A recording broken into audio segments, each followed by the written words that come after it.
Hello teachers, আজকে আমরা আলোচনা করব বাংলা পেডাগজির একটা গুরুত্বপূর্ণ টপিক সম্পর্কে, যেটি হচ্ছে প্রিন্সিপলস অফ ল্যাঙ্গুয়েজ টিচিং, ভাষা শিক্ষার নীতিসমূহ। এই নীতিগুলো থেকে আসলে ডিরেক্ট কোনো প্রশ্ন আসে না, তবে এই নীতিগুলো থেকে ব্যবহারিক রূপে বিভিন্ন ধরনের প্রশ্ন আসে। তো আজকে এই টপিকটি আলোচনা করার পর আশা করি এই টপিক থেকে যদি কোনো প্রশ্ন আসে তাহলে আপনারা সহজেই সমাধান করতে পারবেন। ঠিক আছে, তাহলে চলো আজকের ভিডিওটি আমরা শুরু করি। তো প্রথম নীতি হলো প্রিন্সিপল অফ অ্যাক্টিভনেস। আমরা জানি যে যে কোনো জিনিস যদি আমরা শিখতে চাই, জানতে চাই, তাহলে আমাদেরকে অ্যাক্টিভ থাকতে হবে। তো যখন একটি শিশুকে শিক্ষা দিতে যাবে তখন টিচার অ্যাক্টিভ থাকতে হবে এবং শিক্ষার্থীরাও অ্যাক্টিভ থাকতে হবে। তখন একটি ভাষা সহজভাবে শিক্ষার্থীদেরকে আমরা শিক্ষা দিতে পারবো এবং শিক্ষার্থীরাও সহজে সেই ভাষাটি শিখে নিতে পারবে। তো প্রথম নীতি হলো প্রিন্সিপল অফ অ্যাক্টিভনেস। তারপরে নীতি হলো প্রিন্সিপল অফ মোটিভেশন। আমরা জানি যে যে কোনো ক্লাসে যাওয়ার পর যদি কোনো সমস্যা দেখি বা কোনো উশৃঙ্খলা দেখি, তখন আমরা কি করি? মোটিভেশন দিয়ে থাকি তাদেরকে উৎসাহিত করার জন্য। ঠিক আছে, তো যদি আমরা মোটিভেশন দেই ভাষার ক্লাসে, তখন শিক্ষার্থীরা উৎসাহী হবে এবং ভাষা শেখার জন্য আগ্রহ যখন দেখাবে তখন তারা সহজে ভাষা শিখে নিতে পারবে। তো আমরা শিক্ষার্থীদেরকে যখন আমরা ভাষা শিক্ষা দিতে যাব, তখন শিক্ষার্থীদেরকে প্রথমে উৎসাহিত করব, তারপর আমরা ভাষা শিক্ষা দিতে যাব। তখন শিক্ষার্থীরা সহজে সেই ভাষাটি শিখে নিতে পারবে। ঠিক আছে, তারপরে প্রিন্সিপল অফ ইন্টারেস্ট। যদি শিক্ষার্থীদের ইন্টারেস্টই না থাকে তাহলে তারা ভাষা কিভাবে শিখবে? সুতরাং তাদের ইন্টারেস্ট জন্মাতে হবে। একজন শিক্ষক হিসাবে শিক্ষার্থীদের ইন্টারেস্ট জন্মাতে হবে, কারণ শিক্ষার্থীরা নিজে থেকে বুঝবে না যে এই ভাষাটি শিখলে কি হবে, বা ভাষা শেখার পর আমাদের কি ফায়দা, এগুলা শিশু জানে না। সুতরাং শিক্ষকের উচিত যে শিক্ষার্থীদের ইন্টারেস্ট জন্মানো।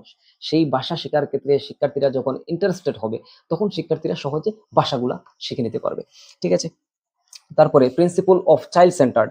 আমরা জানি যে পড়ার ক্ষেত্রে বা যে কোনো জিনিসের ক্ষেত্রে আমরা জানি যদি চাইল্ড সেন্টার্ড হয় তাহলে শিক্ষার্থীরা ভালোবাসে। ঠিক আছে, এবং সহজে সেগুলা শিখতে তারা উৎসাহী হয়। তো চাইল্ড সেন্টার আমাদের ক্লাসরুম রাখতে হবে, যেখানে শিক্ষক অ্যাক্টিভ থাকবেন এবং শিক্ষার্থীরাও অ্যাক্টিভ থাকবেন। তো চাইল্ড সেন্টার ক্লাসরুম আমরা বলতে এটাই বুঝি যে শিক্ষক যেখানে অ্যাক্টিভ থাকবে এবং শিক্ষার্থীরাও যেখানে অ্যাক্টিভ থাকবে।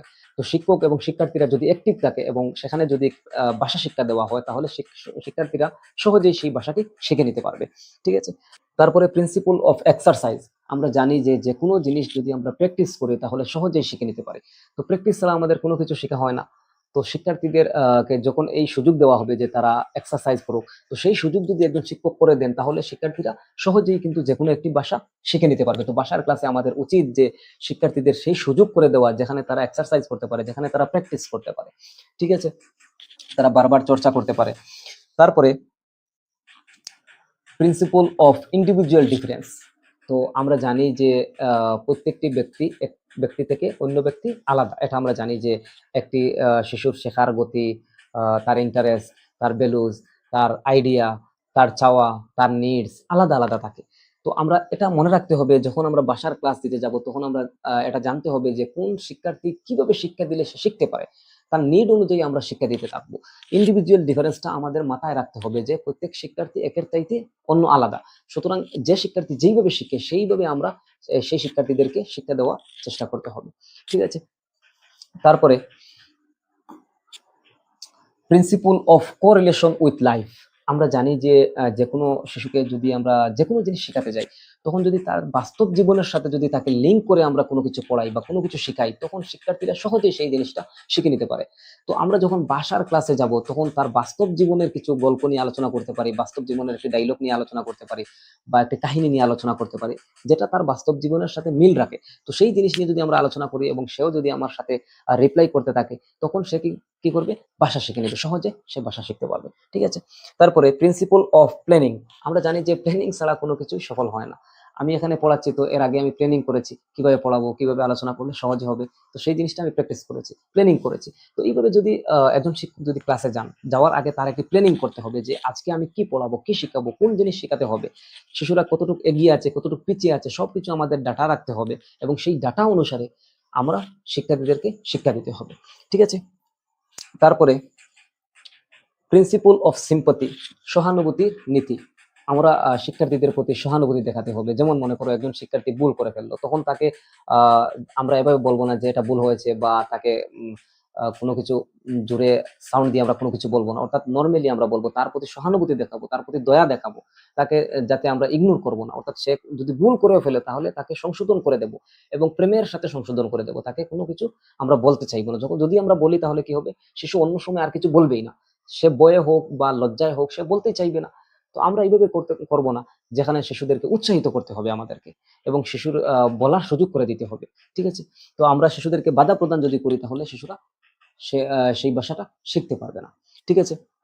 আরেকটা আছে প্রিন্সিপল অফ এমপ্যাথি। এমপ্যাথি এবং সিম্পথি প্রায় সেম জিনিস, তবে এমপ্যাথিটা হলো একটু ভালো, কারণ সিম্পথি হলো তার প্রতি সহানুভূতি দেখানো এবং এমপ্যাথি হলো এই জিনিস যেখানে তুমি শিশুর মতো হয়ে তাকে দেখা।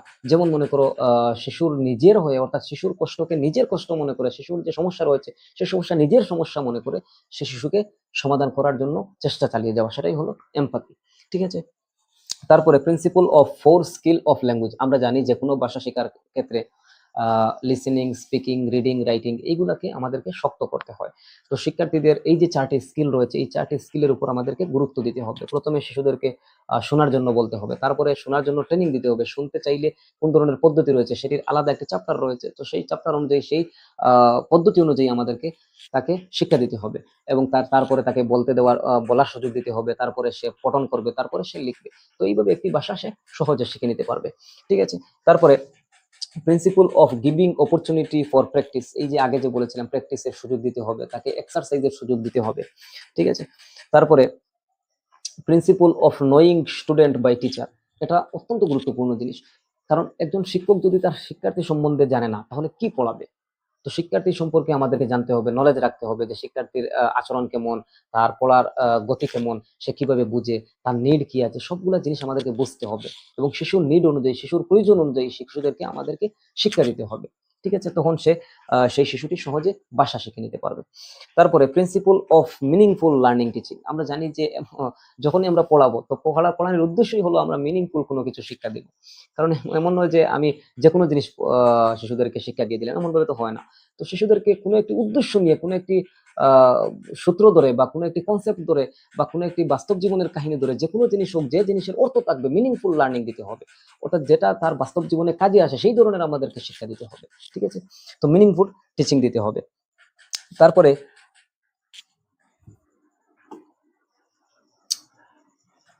Principle of sympathetic approach to errors. এই যে আগে বলেছিলাম যে সিম্পাথি দেখানো, শিশুর কোনো যদি ভুল হয় তাহলে সেই ভুলটা সংশোধন করে সহানুভূতির সাথে সংশোধন করে দেওয়া, তাকে কোনো গালিগালাজ না করা এবং তাকে প্রেমের সহিত সেই জিনিসটা বুঝিয়ে দেওয়া। ঠিক আছে? তারপরে principle of known to unknown. আমরা জানি যে যে কোনো জিনিস শেখার ক্ষেত্রে প্রথমে আমরা জানা জিনিস থেকে অজানার জিনিসের দিকে যাই। যেমন যোগ অঙ্ক আমরা যদি জানি তখন আমরা বিয়োগ অঙ্কের দিকে যাব, যোগ বিয়োগ যদি জানি তখন আমরা পূরণের দিকে যাব। তো জানার থেকে অজানার দিকে আমাদেরকে নিয়ে যেতে হবে। ও যদি জানি তাহলে আর দিকে নিয়ে যেতে হবে। এইভাবে একটি বাক্য যদি জানে শিশু তাহলে নতুন আরেকটি বাক্যের দিকে নিয়ে যেতে হবে, অর্থাৎ জানা থেকে তাকে অজানার দিকে নিয়ে যেতে হবে। ঠিক আছে? তারপরে principle of concrete to abstract. আমরা জানি যে শিক্ষার্থীরা যদি কনক্রিট জিনিস দেখে তাহলে তারা ভালো করে বুঝতে পারে, অ্যাবস্ট্রাক্ট জিনিসগুলো তারা ভালো করে বুঝতে পারে না। কনক্রিট হলো যেগুলো আমরা দেখতে পারি, টাচ করতে পারি, ফিল করতে পারি। যেমন এখানে বোর্ডটি আছে, বোর্ডটি আমি টাচ করতে পারছি। তো এই ধরনের জিনিস যেগুলো তারা দেখতে পারে, বুঝতে পারে, টাচ করতে পারে, এই ধরনের জিনিস। এবং অ্যাবস্ট্রাক্ট হলো যেগুলো তারা ফিল করতে পারে। যেমন মনে করো দুঃখ বা সুখ, এই দুঃখ বা সুখ বা মিষ্টি এইগুলো তারা দেখতে পারতেছে না, তো এগুলো বুঝবে কি করে? তো এই জিনিস বলা হয়েছে যে প্রথমে আমরা কনক্রিট জিনিস দেখাতে হবে, তারপরে আমরা অ্যাবস্ট্রাক্টের দিকে নিয়ে যাব। যেমন মনে করো একটি শিশুকে তুমি আম এনে দিলে এবং আমটি খাওয়ার জন্য বললে, যখন সে আম খাবে তারপরে তুমি বলবে যে এটাতে কি লেগেছে, তখন সে বলবে মিষ্টি। ওই তারপরে তুমি বলতে পারো যে এটা হলো সুইট। এই যে প্রথমে তুমি অ্যাবস্ট্রাক্ট জিনিস বোঝানোর জন্য প্রথমে কনক্রিট জিনিস ব্যবহার করেছো, প্রথমে আমটি এনে দিয়েছো, তারপরে যখন মিষ্টি লাগলো তখন বললে যে সেটি সুইট। এটি হলো অ্যাবস্ট্রাক্ট, অর্থাৎ কনক্রিট থেকে অ্যাবস্ট্রাক্টের দিকে নিয়ে যাওয়া। ঠিক আছে? তারপরে বা অঙ্কের ক্ষেত্রে আমরা প্রথমে এই যে সিম্বল যেগুলো রয়েছে, ত্রিভুজ বা চতুর্ভুজ, এগুলা আমরা সিম্বলিক আকারে আমরা দেখিয়ে দেই প্রথমে, তারপরে এইগুলার যে অ্যাবস্ট্রাক্ট কনসেপ্ট রয়েছে সেগুলোর দিকে আমরা নিয়ে যাই, তারপরে অর্থাৎ বড় অঙ্ক যেগুলো রয়েছে সেদিকে আমরা নিয়ে যাই। ঠিক আছে?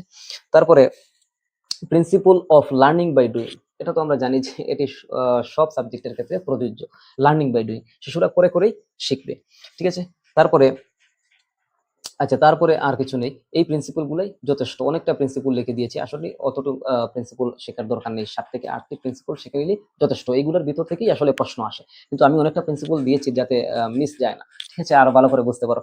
এবং এই যে লার্নিং বাই ডুইং যে প্রিন্সিপাল যেটি, এই প্রিন্সিপালটি দিয়েছিলেন জন ডুই, ঠিক আছে। যাই হোক, আজকের আমাদের এই ছোট্ট টপিকটি এখানেই সমাপ্ত হলো।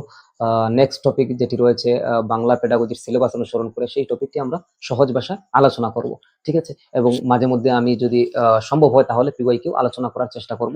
এবং টপিকগুলো যদি আমি কমপ্লিট করে দিই, 10-15টি ভিডিওর মধ্যে আমি কমপ্লিট করে দেবো সমস্ত সিলেবাস। এবং তারপরে প্রিভিয়াস ইয়ারের প্রত্যেকটি কনসেপ্ট বা প্রত্যেকটি প্রশ্ন আমি সমাধান করার চেষ্টা করব, ঠিক আছে। যাই হোক, আজকের ভিডিওটি আমি এখানে সমাপ্ত করছি। Thanks to all teachers.